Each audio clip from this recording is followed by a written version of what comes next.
goes on? Ultima Shishigawa here with a new playthrough in our Final Fantasy 15 Royal Edition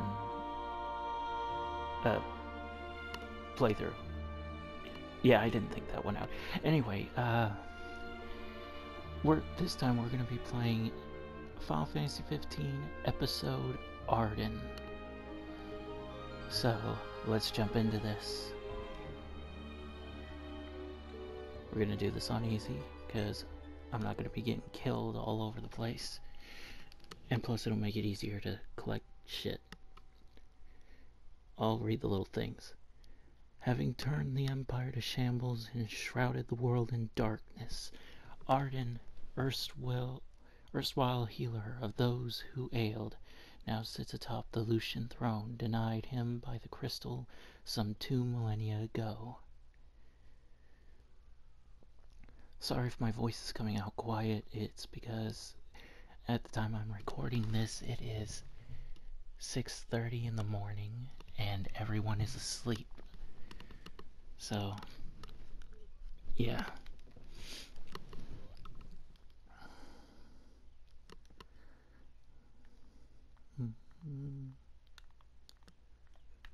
And yes, as you can guess, I have already played this through. Twice, actually. Once on easy and once on normal. But I'm going to be showing you guys all the ins and outs of this. But if you have not seen this before, I would recommend you go and you watch my playthrough of the main game, Final Fantasy 15, before you do. Because this does contain spoilers for the main game.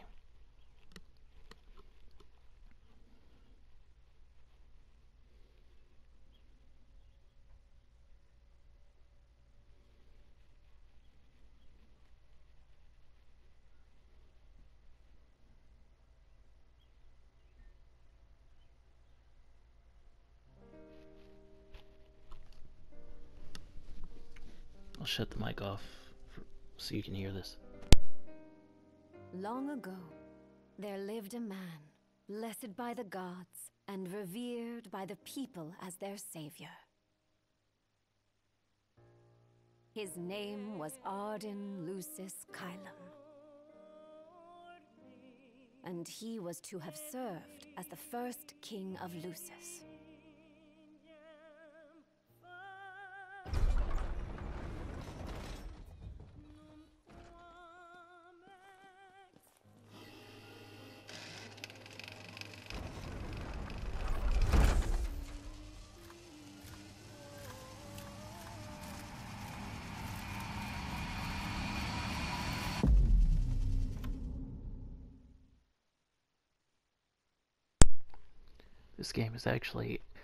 This episode is by far my favorite of the 4 DLC episodes and the multiplayer comrades. It is. Though I kind of wish they hadn't made multiplayer comrades a standalone.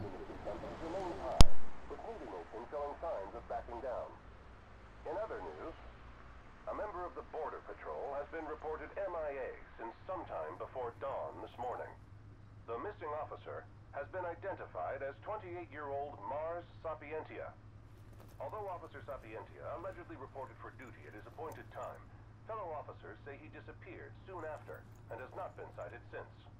Officer Sapientia is a tall, fair-skinned male and was last seen wearing his Border Patrol fatigues. Anyone with information on Officer Sapientia's whereabouts are requested to contact the Crown City Police immediately. And now a word from the Public Information Bureau. Today marks the anniversary of the founding of the Kingdom of Lucis. The Founders Day Committee has prepared a number of attractions in honor of this auspicious occasion, including a parade around the Citadel as well as a statue of the Founder King himself. All are welcome and encouraged to participate in today's festivities. This has been a message from the Public Information Bureau. What about you? Now, on to the weather. Shouldn't you be looking for your buddy? Today in the Crown City, we expect mild and sunny weather with nothing but blue skies. I'm on The special Borderlands assignment. may experience some inclement weather, starting in the evening and continuing throughout the night. That concludes today's news and weather.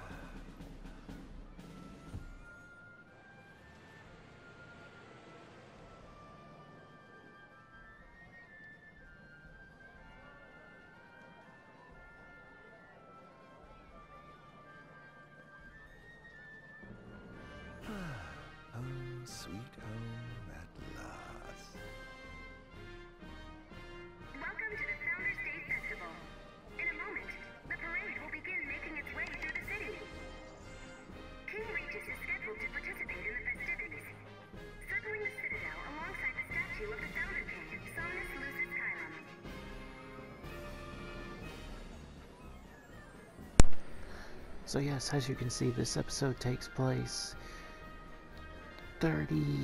no, yeah. 34 years before the final battle in Insomnia. And 20... No, I take that back. Not 34. What did it say? 734? Then no, that would be 32 years before the final battle with Ardyn and Insomnia, and 22 years before Noctis ever came into play. Look! Look, it's the statue of the Founder King! I want to go say hi. That's nice, dear. Just don't wander off, you hear?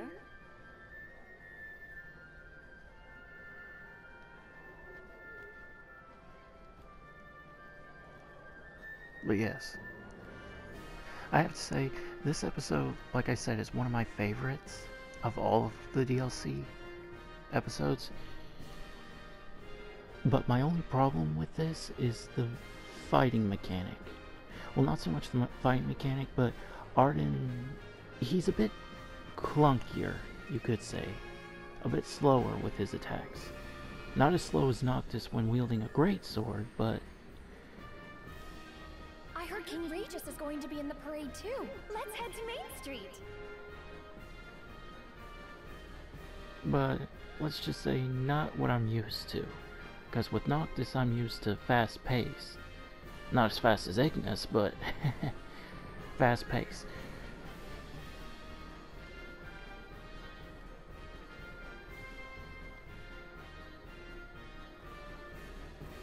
Well, yes, if you walk around and you...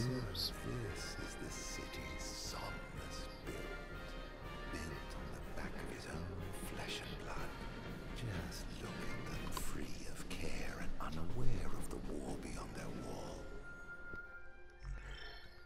One moment, I'm gonna turn the voices up so that way you can hear when they talk a little bit better. 75 should do it.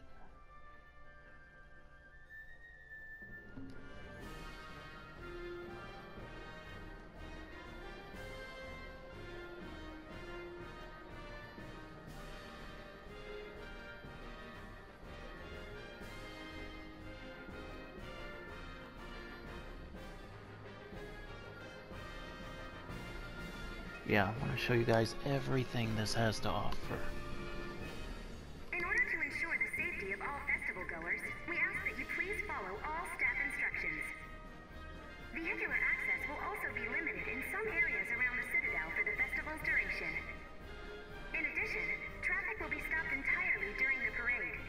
We thank you for your cooperation.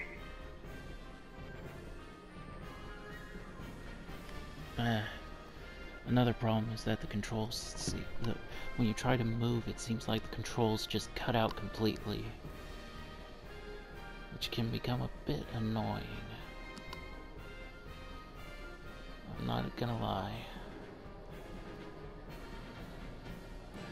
Okay.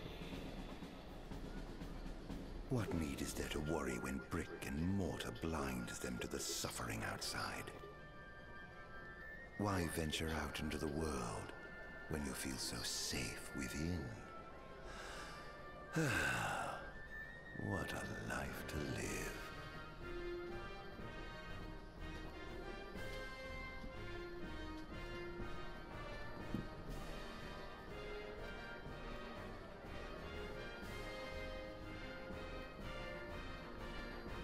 But yeah, sometimes the controls just like cut out completely and you can't like move or something. So how long ago was Lucis founded? I'm not sure.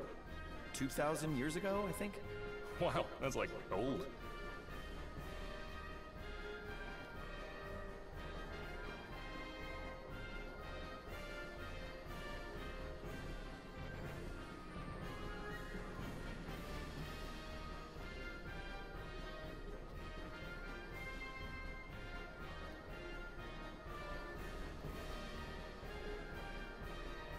The fact that our nation still stands is all thanks to the kings who came before.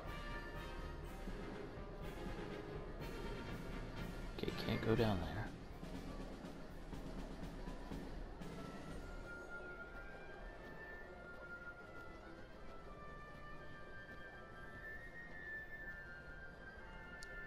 Look at the perfect synchronization of those flags waving. That is just ridiculous.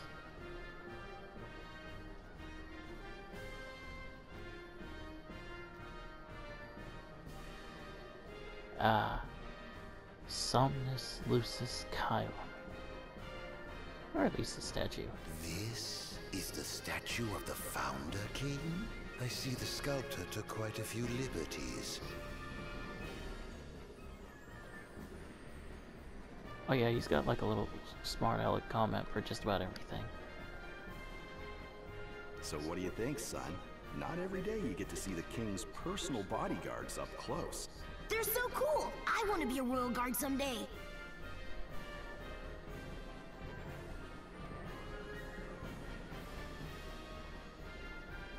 And that must be the king's castle.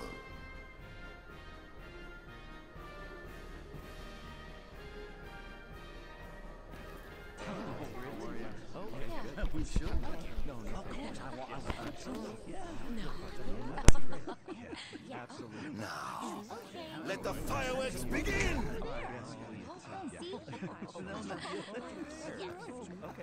Right, let's go. Yes. Oh, yes.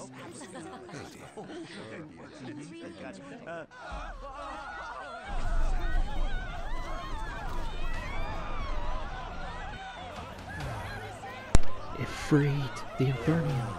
Cursed be the waving wings of the gods.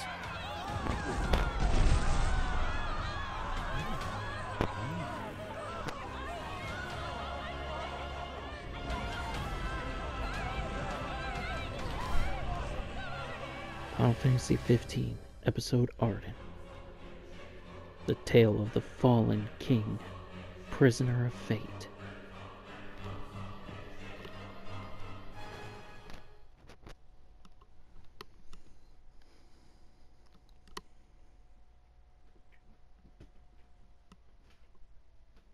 Yeah, I was wrong. It was actually 32 years before the final battle with Ardyn and Insomnia, and 24 years before 22 years before 32 years before the final battle with Ardyn and Insomnia, and 22 years before Noctis ever came into play. The year is ME 734. Spirits are high in the Crown City as all of Insomnia prepares to celebrate Founders Day. Yet the citizens of the Lucian capital are in for a rude awakening. Ardyn has returned to interrupt their peaceful reverie and wreak havoc upon his former home. Damn it! First, reflecting on the events that brought him here, I think is what the rest said. I don't know. Chapter 1. Darkness Awakens.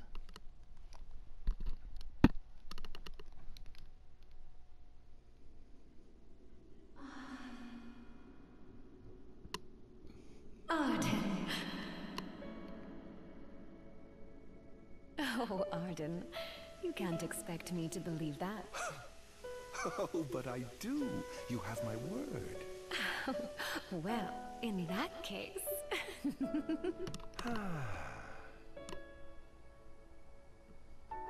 You look exhausted, my love. Are you all right? Era Miras Furlere, the first oracle. I am. The gods bless me with a power and a purpose to cure people of what ails them. I must see their will be done. Your devotion shall not go unnoticed. The gods will doubtless be watching over you. Just as I shall be watching over you every step of the way. It seems to me the cure for your exhaustion is comprised of two things, one of which is rest. Oh? And the other? Is me. Love.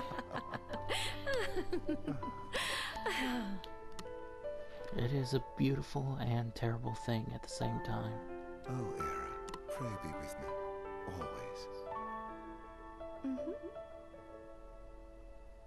Wonderful because it can make you feel so elated.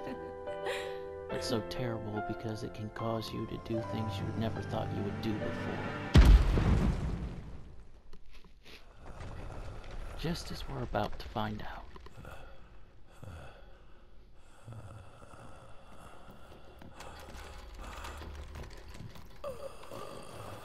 Angel Guard.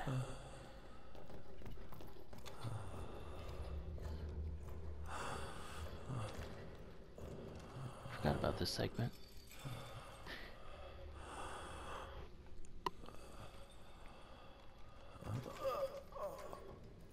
He's alive. Just as the ancient texts told. Versatile Basidia. Who? Take him away. You notice that he's been the main cause of everything that has happened in at least 2 of the 4 DLC episodes.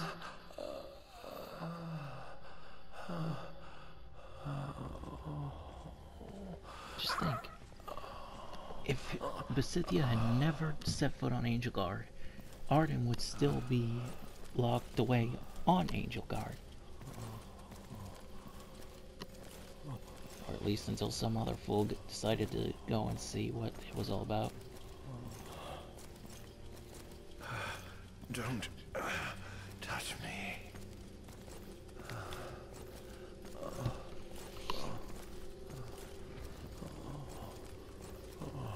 Status report. Everything is fine here. Roger that. We'll transport the subject to your location. And we'll have the medical team ready as planned.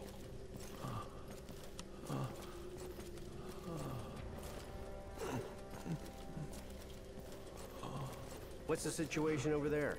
Nothing to report. We're just... Oh!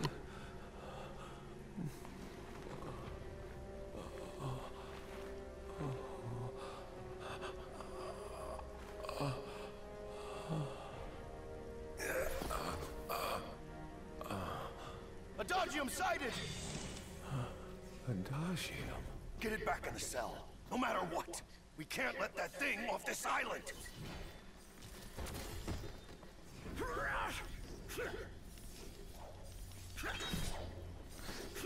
Notice how he's being a little bitch and just standing up on it. Oh yeah? Cease this. Cease this. At once! Ardyn enters Overkill when his HP falls to 0. While in this undying state, his attacks deal more damage, but his maximum HP falls every time he takes a hit.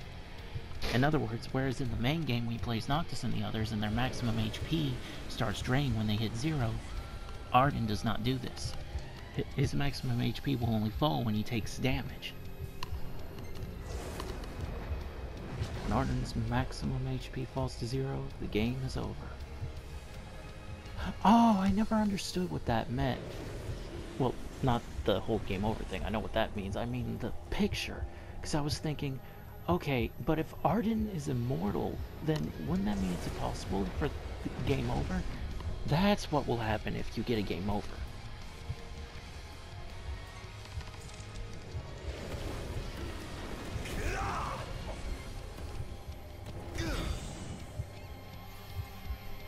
Hell yeah.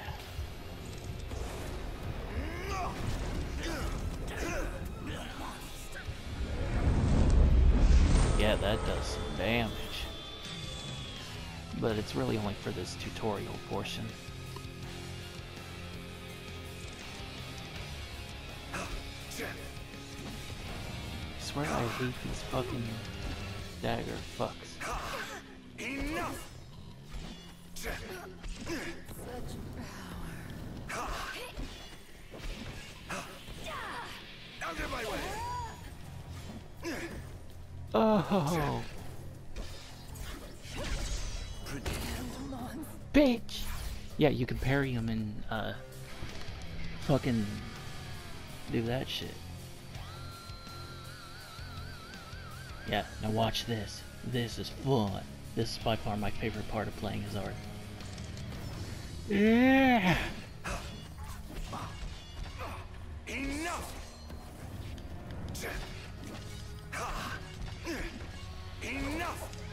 The only downside is it takes from your MP, so you can't do that repeatedly. Oh, now this is the next fun part. Enough!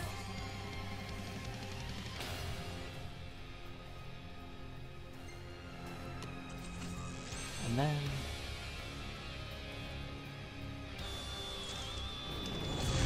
bang! What sins must I atone?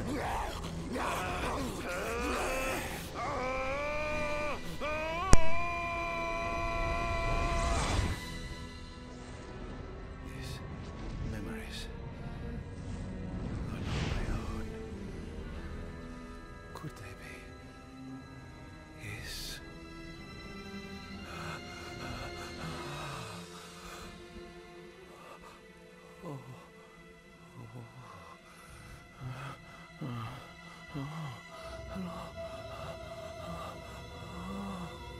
I didn't purge him of the scourge. I bestowed it upon him. Oh, incredible. His power's unbelievable. Hey!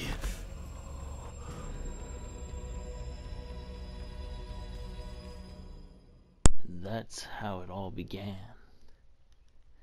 Eminent magitechnological expert Versatile Besithia steals away to the umbral Isle of Angelgard and absconds with Luce's darkest secret, Adagium. He escorts the subject back to one of the Empire's magitech research facilities for further study.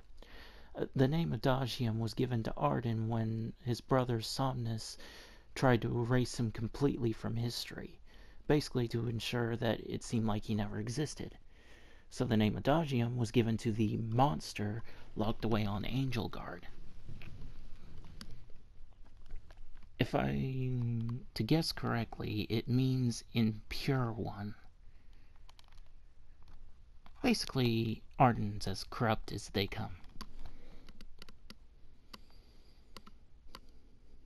Oh, I would recommend watching the episode Ardyn prologue anime episode before you play this, that way you can understand further about the backstory.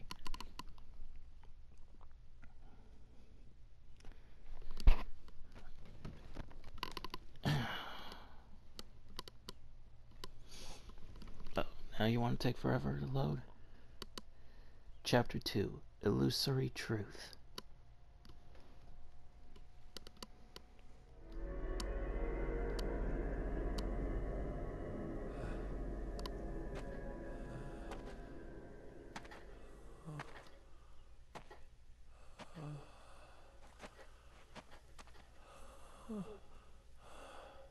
Era.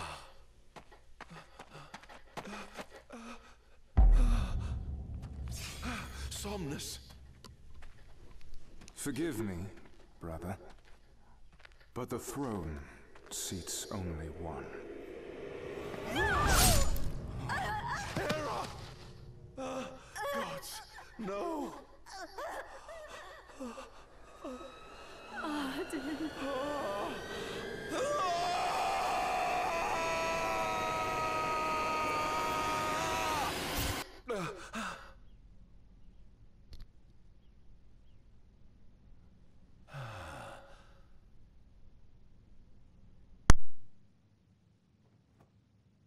Ardyn Azunia, Chief Besithia would like to see you.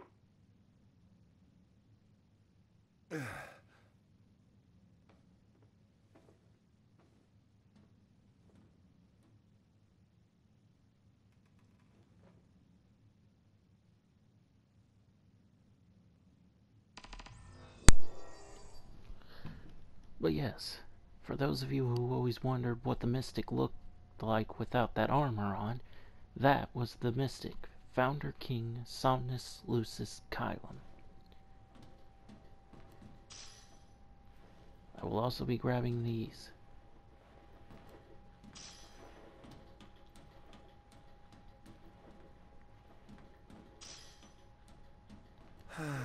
Nothing here to interest me. And yes, I know where they all are. I've ran through Might this as well twice. head out. I ran through this twice, so I know where they all are. Let me just double check to make absolutely sure, because I don't want to fuck up and miss it. Okay.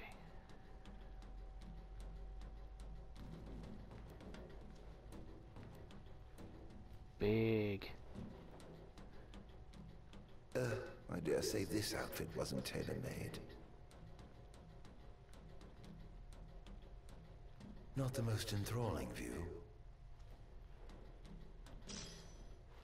And yes, like in all of the other episodes, you find your healing, your restorative items as little spots on the ground. At least for the first part. You'll understand why I say that here in a minute. Oh, a little bit. Okay. Come, have a seat. It's creepy how he looks like Prompto. I'm used to the old man, the old fucker. Not a Prompto looking Basithia. Then again, Prompto is his clone. Gods above, we thank you for the bounty you have laid before us. Don't want your food getting cold, do you?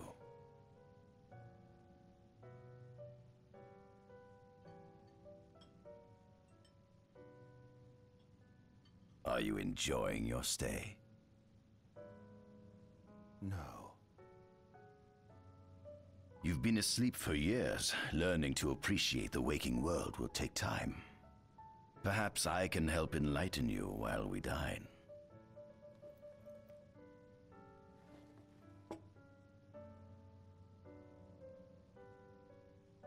How much you want to bet when they made young Basithia, they've reused a model of Prompto? Was your examination of me a fruitful one? Oh yes, you've proven far more fascinating than expected. No wonder they kept you locked away. To think the powers of a demon could dwell within the heart of a man, it's incredible. The Star Scourge doesn't sap your life force, it gives you more. Your cells can regenerate themselves, and you can demonify other life forms as well. There's no doubt you are a monster. Not a monster, a marvel.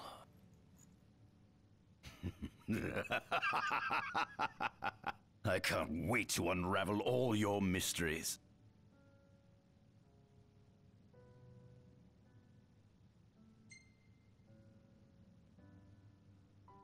How long has it been since you brought me here? 204 days.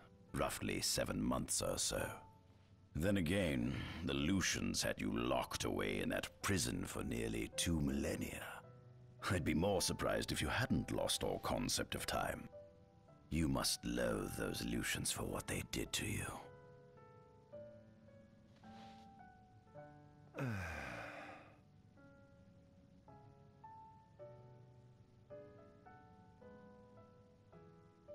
I'm willing to bet Basithia egged Ardyn on to do what he did in the main game.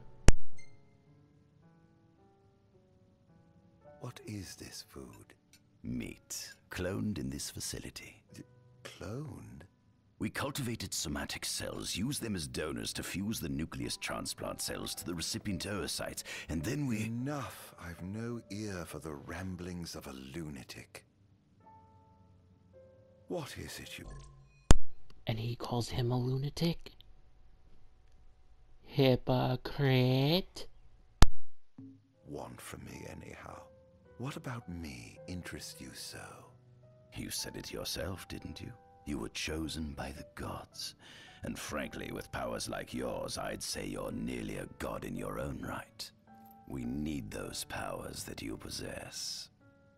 With your strength on our side, we could finally put an end to the gruesome war with Lucis. You too must desire the fall of the kingdom that cast you into exile. My desires are all in the past. The man who wronged you may have died long ago, but his descendants live on to this day. Surely you must bear them some feelings of ill will. My feelings are none of your concern.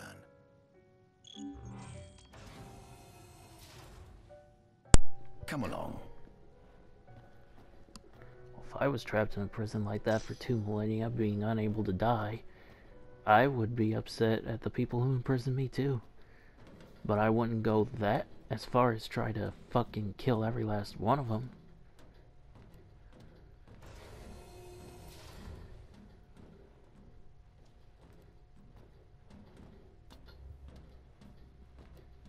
This is the fruit of my labor. A small portion of it, that is.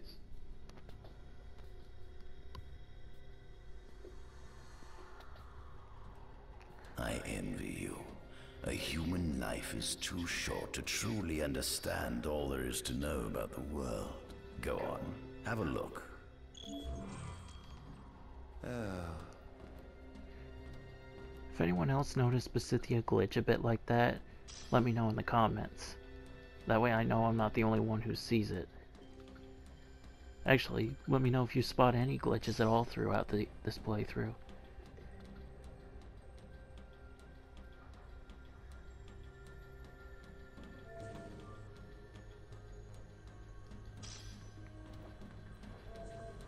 Do watch your step, won't you? These are your rest points. They let you save your game.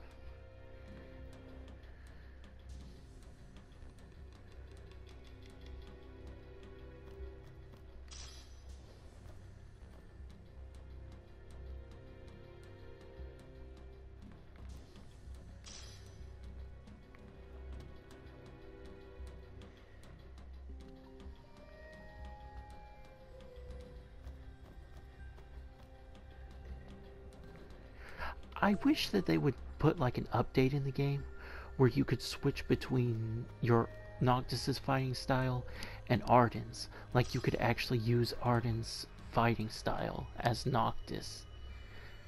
I know that'll never happen, but it just sounds so cool. But yes, this is your little thing here. As you guys notice, Noctis has a thing called Ascension. Well, it would only make sense that Ardyn's would be called Descension. Okay, let me make sure. Okay, yes, I've got all of the Besithia journals. And yes, these little entries that you see right here, these 3 right here, these unlock after you beat episode Ardyn for the first time. Okay. And make sure you hit all of these if you're going for 100% data log. This is our world? It has been estimated that Eos came into existence some 4.5 billion years ago. Birth of it, our star.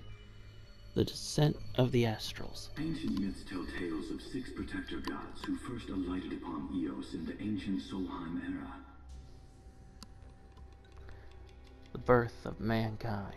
Fossils thought to be remains of the oldest members of the human race were discovered in the Pistala region.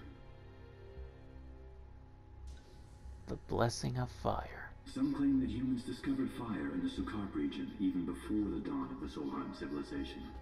According to legend, the fire god Ifrit first bestowed his burning wisdom upon a man who later sat the throne of Solheim.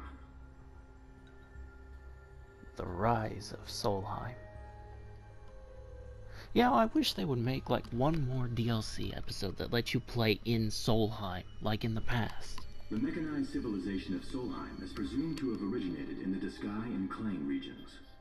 Exactly when the civilization rose and fell, however, remains the subject of much investigation. The War of the Astrals, the fall of Solheim. The enormous crevasse separating the regions of Klang and Disgaea is known as Telpar Crag. It is here that the War of the Astrals is said to have taken place. When Ifrit tried to reduce mankind to ash, the other gods fought back, and some claim this clash caused the collapse of Solheim. The fall of the Infernian. It is said that Ifrit, having lost the War of the Astrals, was interred atop the Rock of Ravito. The retreat of the Glacian. After the war, the ice goddess Shiva allegedly sank into a deep slumber, nestled in the Goravas rift of Volute. The disappearance of the Draconian. To this day, no one knows what became of the blade god, Bahamut. I would like to point out that Bahamut has always looked like a dragon, and while there is some resemblance with his other incarnations of being a dragon, it's actually just armor that looks like a dragon. That is not an actual dragon, because there's a guy in the armor. The silence of the Archean. The earth god Titan can be seen supporting the meteor at the heart of the disk of Kothis in the sky. The flight of the Fulgurian. As for the storm god Rama, legend has it he sealed himself away within Fosha Hollow in the sky.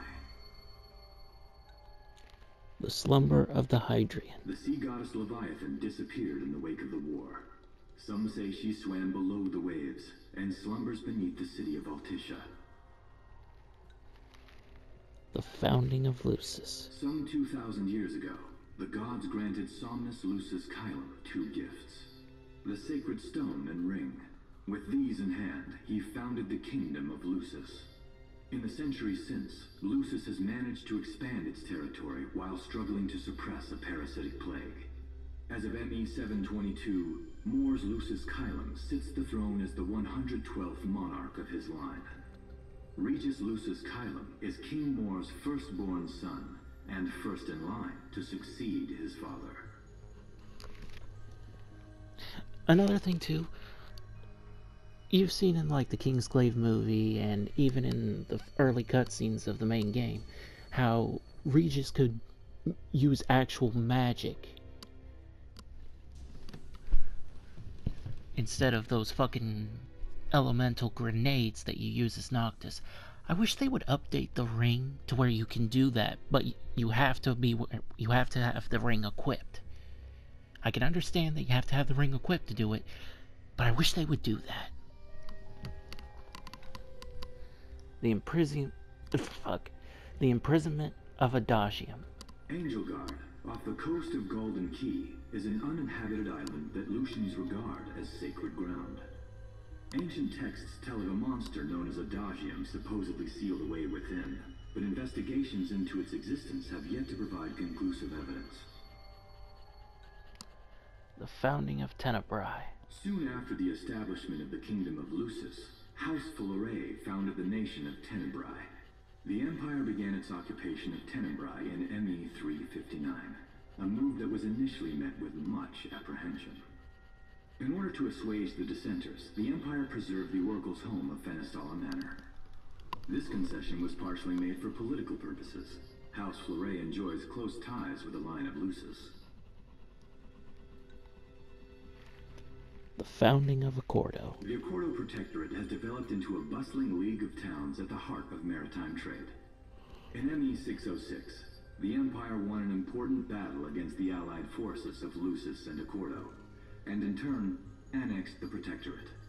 The country is steeped in traditions and cultures that are incompatible with imperial rule, so the Empire has permitted it a measure of relative political autonomy. The founding of Niflheim. Centuries after the founding of Lucis, a movement to revive the lost civilization of Solheim arose around the Weltham region. Leading the charge was House Aldercat, whose brave deeds brought about the rise of the Niflheim Empire. The Empire built upon Solheim's magic technology and employed it for military use. This new firepower helped the Empire fell its foes, taking Tenebrae in ME 359 and Accordo in ME 606. As of ME 722, under the direction of Emperor Aedalus Aldercat, the Empire is developing new arms fusing magitech with demons. The rediscovery of Solheim. Vestiges of the ancient Solheim civilization can still be seen in the ruins of Piteous and Steeleth Grove. Several ancient structures also dot the forest of the Fall Grove that encircles Castlemark Tower. Excavation of these various sites is currently underway. The discovery of demons. In ME-501, during an expedition in the Ulwat region, the Imperial Army discovered a new species known as demons. Short, sweet, to the point. Alright, let's go.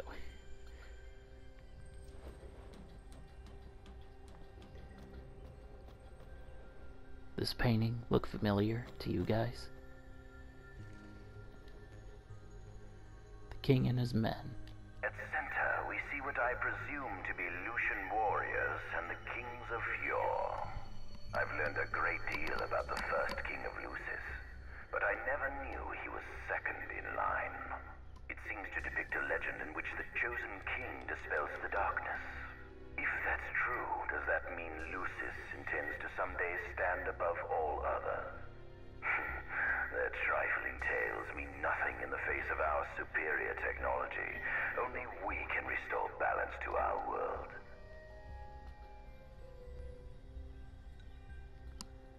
The Oracle. At the top of the painting, we see the Oracle herself. The bloodline of the Oracle is one of the oldest in Eos, originating with Eramirus Flore. Only they possess the power to commune with the gods. This painting depicts the Oracle as some goddess of light herself. She'd doubtless prove a powerful ally if she could be persuaded. Okay, I gotta admit, Eramirus Flore... Damn it. Eramirus Flore, that last name always fucks me up, is quite the looker. So Ardyn was very lucky. The Hexathian. On the sides of the frame, we see the Hexathian. Conspicuously absent is the traitorous god of fire who started the Great War of old. Perhaps developing a deeper understanding of the demons will bring us closer to comprehending their divine counterparts. But what if I were to find a way to combine those two disparate elements? The Fiends. By my estimation, the grotesque creatures depicted here are likely demons.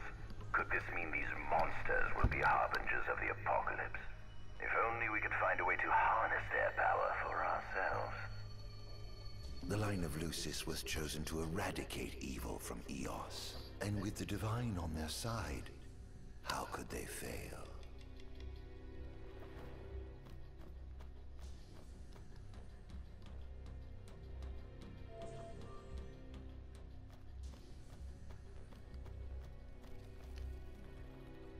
Historical analysis.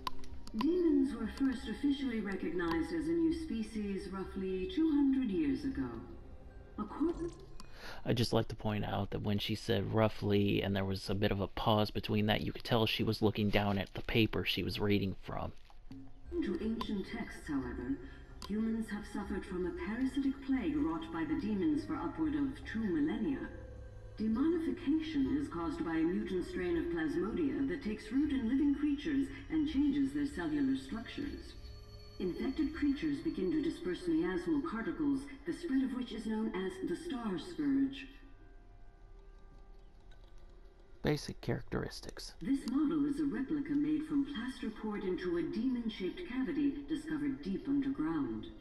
Demons sublimate when their vital functions cease, so this particular specimen must have vaporized after the mud around it had already solidified. Scientists believe this subject burrowed into the earth in order to shield itself from the light of the sun.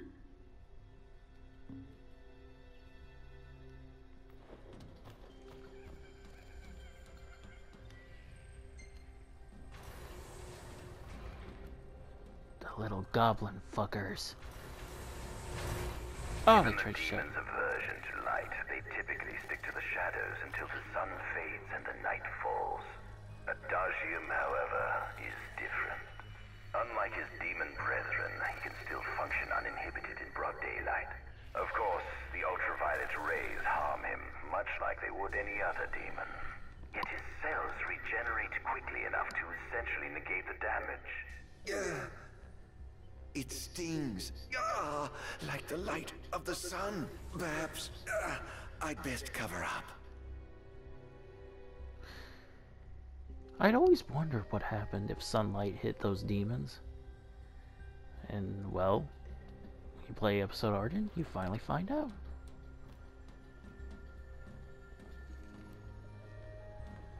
No, you know what? I got time. The Undying Prisoner. Adagium. That is what the Lucians call the monster they imprisoned for 2,000 long years. His powers surpass those of any mortal, and his body is all but impervious to attack. It's no wonder the Founder King sealed him away on the Isle of Angel Guard. He undoubtedly feared this monster might challenge his reign. The capture of Adagium. It seems fortune smiles upon me. Though the Lucians kept him locked away for 2,000 years, I've managed to secure Adagium for myself. The raging winds and stormy seas may have cast all others away, but the waves parted for me that day and led the way. While I've yet to conduct any official research, the potential he proved in combat was most promising. I estimate his powers easily surpass anything mankind has ever seen. Perhaps this streak of luck has just begun. Fascinating, isn't it? I pored over the ancient texts and found scarcely a mention of you. I barely believed you existed till I saw you with my own eyes. With your help, my research is proceeding smoothly. You have my thanks.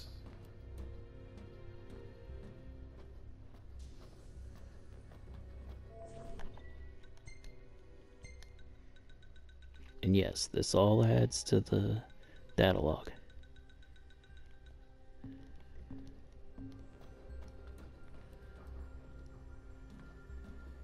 This must be how the gods feel looking down upon our world. Here we have a model of imperial territory. It includes our present lands as well as our future acquisitions. Feel free to have a look.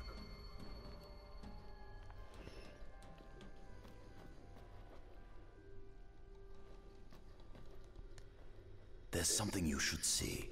Come with me.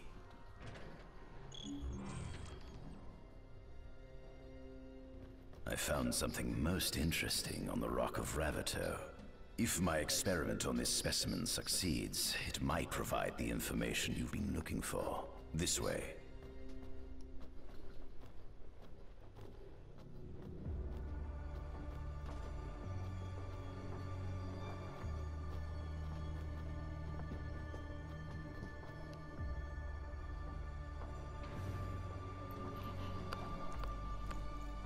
Is that? Ifrit the Infernian. You subjugated a god and brought him here? He was sound asleep, just like the legend said he'd be, so we put him on ice. Do you think you could turn him into a demon? If you managed to demonify a deity, you could learn truths no mere mortal could ever dream of knowing. You'll access 2,000 years of his memories, and if you can control him, he'll be a weapon of supreme power. It's certainly an enticing offer, isn't it? Just think you could exact sweet revenge through divine retribution. How do you know what I want? I don't, but I know you have no other options. Well, shall we?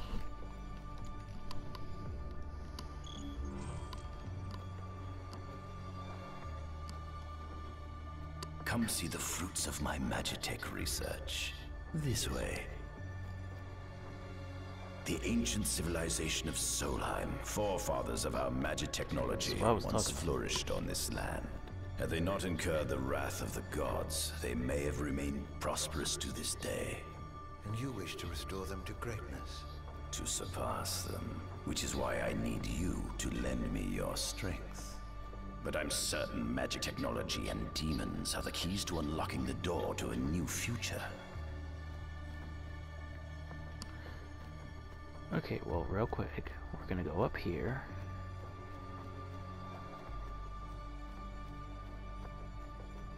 There he is, the Infernian. Anyway. Before you say, like, oh, why didn't you go all the way over there and check over there? There's nothing over there. I've done this before.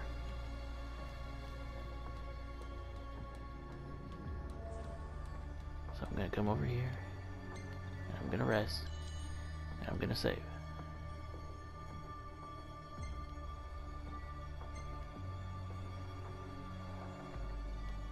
See? Told you I did it on normal. You're probably wondering why that says level 58 when Ardyn's level 23. Well, that's because you can power him up with the Dissension. It goes up to only level 58, but it's pretty good. Alright.